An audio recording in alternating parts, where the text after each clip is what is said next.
Wala magmalampuson ang kampo ni kanhi Philippine Military Academy Cadet Aldrin Jeff Codia human gibasura sa Supreme Court kagahapon ang iyang apila kalabot sa iyang dismissal sa PMA.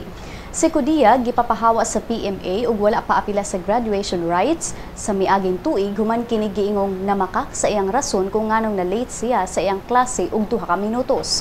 Base sa desisyon ni Associate Justice Diosdado Peralta, gisuportaan sa korte ang balaod sa PMA. Hilabi na ang kadtong balaod nga modisiplina sa mga tinun-an.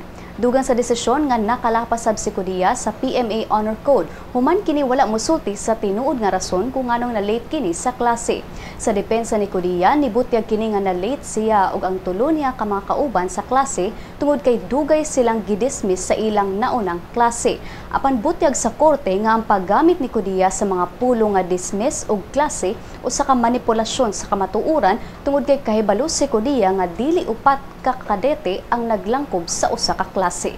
Si Attorney Persida Acosta kinsa mao'y nirepresentar ni Codia sa mamong kaso, wala una muhatag sa iyang habig sanglit nagpaabot pa siya sa kopya sa desisyon sa korte.